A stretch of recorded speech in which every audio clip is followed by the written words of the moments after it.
Hi YouTube. You might have seen some of my other videos about 80s toys and that sort of thing. These are all things that I've collected back really from when I was a kid.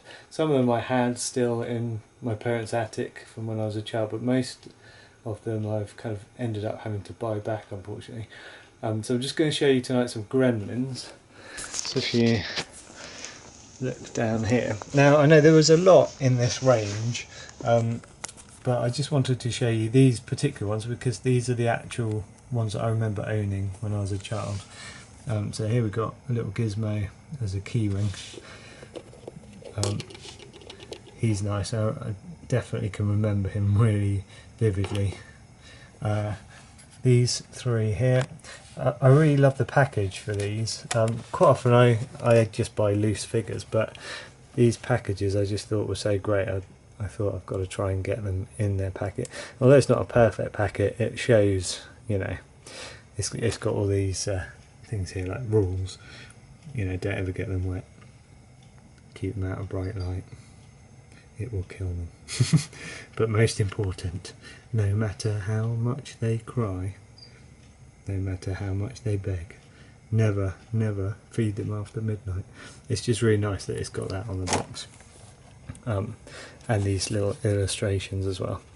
So this one has got your sort of Gizmo Mogwai stripe as a Mogwai, and then you got your stripe as the Gremlin there.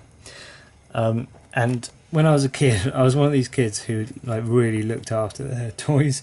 Like most of my friends were kind of, if they owned something like this, they would just be scraping it along the concrete, you know, or if they had a toy car, they would just like push it as fast as they could so that it hit into a wall and all the paint would chip off. I wasn't like that. I was really careful with my toys, and also I would just carry something with me all the time. So like whatever was my favourite toy at the time, so whether it was like little Yoda from the Kenner Star Wars range, he was one of my favourites. Little Wicket as well, I used to carry him around everywhere. There were so many just little toys, whatever was my favourite at the time I would carry around with me, and I would really kind of protect it and look after it. And this little Gizmo was my favourite for a long time. I used to carry him all over the place. So that's that set, and then I've got this larger bendable stripe here as well, which is great. Like I say, there's more in this range, so you know, have a Google and see if you want to see more of them, but these are the ones that I owned as a child.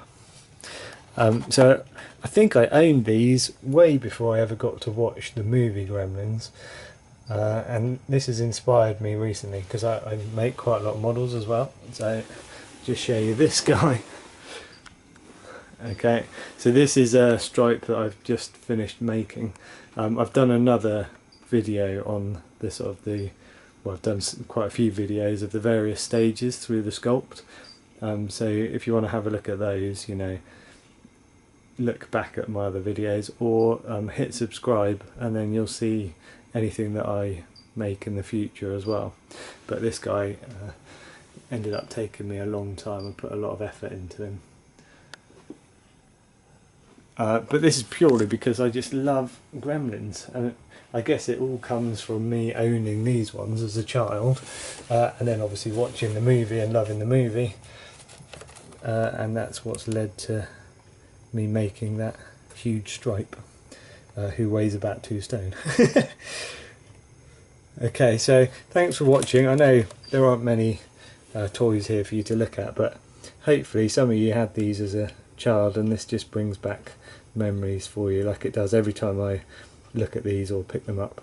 Incidentally, I keep these normally in a dark cupboard, because there is a bit of yellowing to the bubble here, you can see, but to stop it from yellowing anymore or from fading, I try and keep it out of light most of the time.